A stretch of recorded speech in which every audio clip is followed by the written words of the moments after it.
உலகெங்கும் வாழும் அன்பான தமிழுள்ளங்களுக்கு அநேக கோடி வணக்கங்கள். நல்ல நேரம் நிகழ்ச்சியூடாக நல்லதே நினைப்போம், நல்லதே நடக்கும், நலமாயிருப்போம்.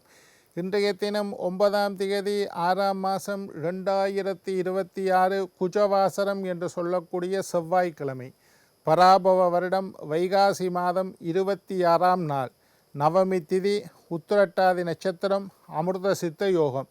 இன்றைய தினம் ராகு காலம் 3 மணி முதல் 4:30 மணி வரை.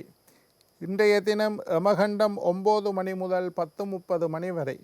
இன்றைய தினம் நல்ல நேரம் 10:30 மணி முதல் 12 மணி வரை. இன்றைய தினம் குளிகன் நேரம் 12 மணி முதல் 1:30 மணி வரை. இன்றைய தினம் பூரம் நட்சத்திரக்காரர்களுக்கு சந்திராஷ்டம தினம். பூரம் நட்சத்திரக்காரர்களுக்கு சந்திராஷ்டம தினம். சூளம் வடக்கு, பரிகாரம் பால். என்ன நேர்களே, வாருங்கள் இனி இன்றைய தினத்திற்குண்டான ராசி பலன்களை பார்க்கலாம்.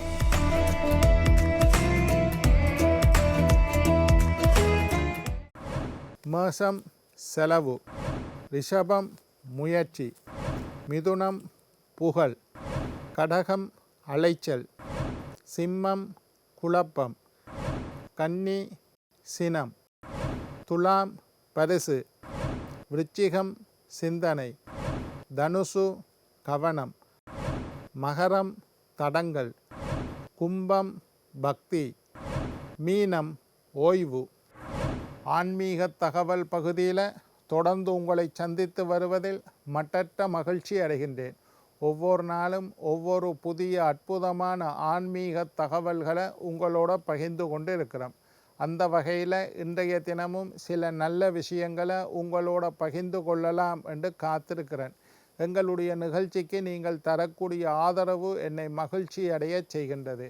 நிகழ்ச்சி சம்பந்தமாக, ஆன்மீகம், வாஸ்து, ஜோதிடம் சம்பந்தமாக உங்களுக்கு ஏதாவது சந்தேகங்கள், கேள்விகள் இருப்பின் சக்தி டிவி நல்ல நேரம் நிகழ்ச்சி தயாரிப்பாளர் கீழ்கண்ட முகவரிக்கு கடிதம் மூலம் என்னை தொடர்பு கொண்டால் தொடர்ந்து வரக்கூடிய நிகழ்ச்சிகளில் தகுந்த கேள்விகளுக்குண்டான பதில்களை தொகுத்து தர காத்திருக்கின்றேன். சரி, இன்றைக்கு என்னத்தை பற்றி பார்க்க போகிறோம்னா ராசி பலன், குரு பெயர்ச்சி ராசி பலனை பற்றி பார்க்க போகிறோம். மிதுன ராசியிலிருந்து கடக ராசிக்கு 6ஆம் மாதம் 2ஆம் தேதி குரு பெயர்ச்சி அடைந்திருக்கின்றார்.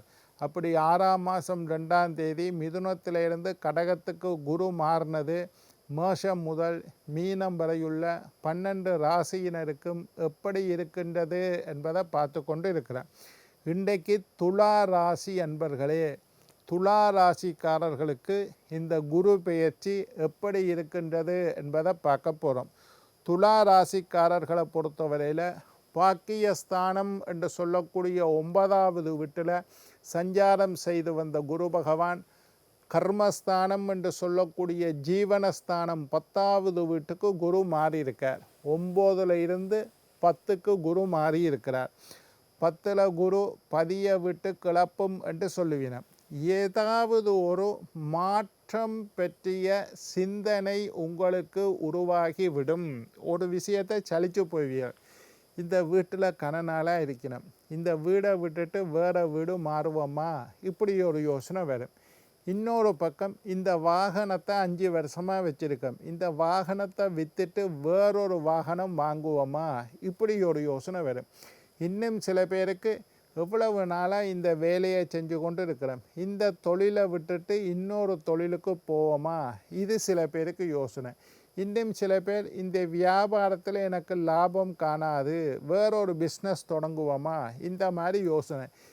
இதில் ஏதோ ஒன்றை மாற்ற வேண்டிய சூழ்நிலை. 10ல் குரு வந்தால் வீடு மாறும், தொழில் மாறும், இடம் மாறும், பதவி மாறும், உத்தியோகம் மாறும், வியாபாரம் மாறும். ஏதாவது ஒரு மாற்றத்தை பற்றின சிந்தனை உங்களுக்கு உருவாகும். அந்த மாற்றத்தை ஏற்றுக்கொள்ளுங்கள், அது நன்மையானதாக அமையும். உத்தியோகத்தில் கொஞ்சம் கவனமாக இருங்கோ. மேலதிகாரிகளோடு பேசும்போது கவனமாக பேசுங்கோ.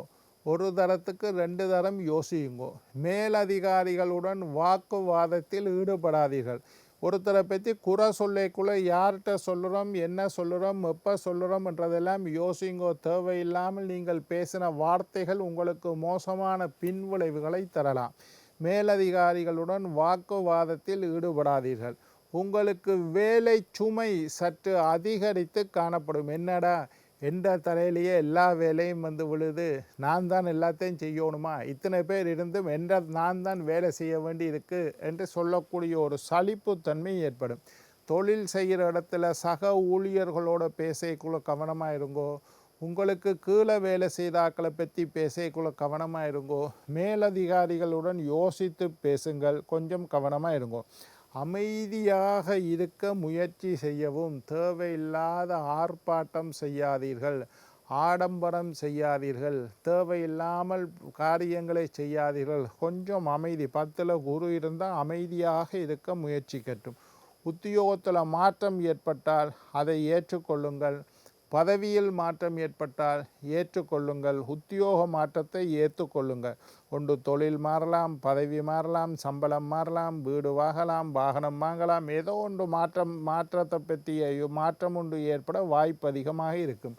நண்பர்கள் மாறுவார்கள், புதிய நண்பர்கள் சேருவார்கள். பழைய நண்பர் விட்டு போவார், புது நண்பர் வந்து சேருவார். நண்பர்கள் கூட மாற்றம் அடைகிறதுக்கு வாய்ப்பு இருக்குது. புது உறவினர்கள் வந்து சேருவார்கள். பழைய உறவினர்கள் அப்படியே இருக்க, குடும்பத்தில் புது வரவு அதிகமாக இருக்கும். புது உறவு வந்து சேரும். அதனால் உங்களுக்கு மகிழ்ச்சி உண்டாக வாய்ப்பு இருக்குது. சுப விரயங்கள் ஏற்பட வாய்ப்பு. நல்ல விஷயத்திற்காக சில செலவுகள் செய்ய வேண்டிய சூழ்நிலை உருவாகும். நான் முன்னுக்கே சொல்லியிருக்கேன், சுப விரயம் என்ன? கல்யாண வீட்டுக்கு செலவு செய்தியல் சுப விரயம். பிள்ளை பிறந்துட்டு அதுக்கு செலவு செய்தியல் சுப விரயம். கோயில்களுக்கு போய் செலவு செய்தியல் சுப விரயம். ஆன்மீகத்துக்காக தான தர்மம் செய்கின்றீர்கள் சுப விரயம். இது மாதிரி சுப விரயங்கள் நடக்கிறதுக்கு வாய்ப்பு இருக்குது. கணவன் மனைவியிடையே பிரச்சனை வந்தால் 4 சிவற்றுக்குள் முடிச்சு விடுங்கள். தேவையில்லாமல் பிரச்சனையை பெருசுப்படுத்தாதீங்கோ. 3வது மனிதர் உங்களுடைய குடும்ப பிரச்சனையில் தலையிட வைக்காதீங்கோ.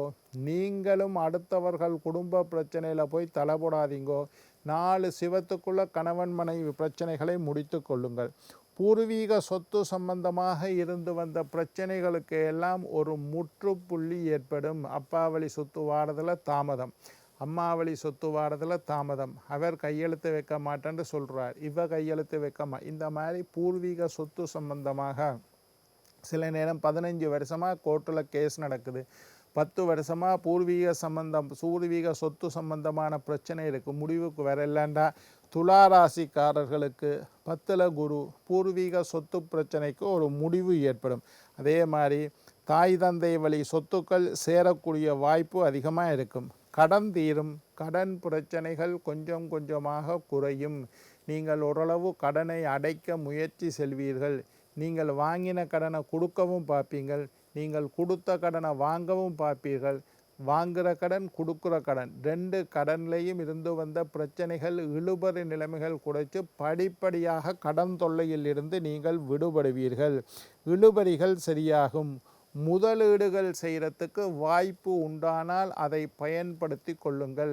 வியாபாரத்தில் ஒரு முதலீடை செய்கிறது, தொழிலில் ஒரு முதலீடை செய்கிறது, இன்னொரு புது கடையை திறக்கிறது, இருக்கிற கடையை வச்சுக்கொண்டு இன்னொரு கடை திறக்கிறது, இருக்கிற கடையில் விளம்பரத்தை அதிகப்படுத்துறது, வாடிக்கையாளர்களை கவரக்கூடிய முயற்சிகளில் ஈடுபடுவது, விளம்பர யுக்திகளை பயன்படுத்துறது, டிஜிட்டல் விளம்பரங்கள். இப்போல்லாம் விளம்பரம் முந்தி மாதிரி பேப்பரில் போடுறதில்ல, புதுசாக வந்துட்டு டிஜிட்டலில் போடுறது, டிஜிட்டல் விளம்பரங்களை பயன்படுத்துவது. இந்த மாதிரி நவீனத்துவத்தை தொழில்துறையில் ஈடுபடுத்தி கொள்ளக்கூடிய காலம் இப்போ சரியாக இருக்குது. அதே நேரத்தில் பலவிதமான நன்மைகள் உங்களுக்கு தொடர்ந்து நடக்க கொண்டு இருக்கும். மாற்றம் பற்றிய சிந்தனை முன்னுக்கு சொன்ன மாதிரி உருவாகும். மாணவர்களுக்கு கல்வியில் ஆர்வம் அதிகரிக்கும். படிக்கணும் என்ற எண்ணம் வரும்.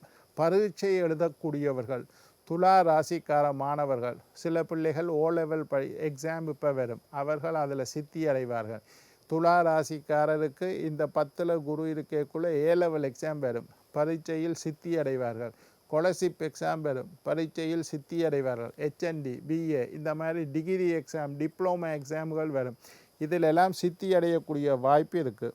உங்கள் தலையில் பெரிய பாரிய பொறுப்புகள் வந்து சேரும். ஒரு திருமணத்தை நடத்தி வைக்க வேண்டிய, எனக்கு பிள்ளைக்கு திருமணம் ஐயா, நான் தான் முன்னுக்கு நின்று எல்லாம் நடத்தணும். இந்த மாதிரி பொறுப்பு சுமைகள் உங்களை வந்து சேரும்.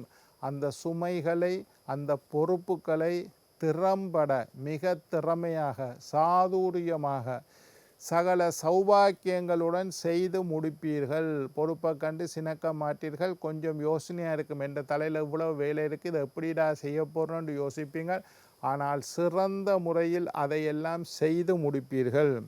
விவசாயத்தில் ஈடுபடக்கூடிய விவசாயிகளுக்கு நல்ல காலம் இப்போ நடந்து கொண்டு இருக்குது.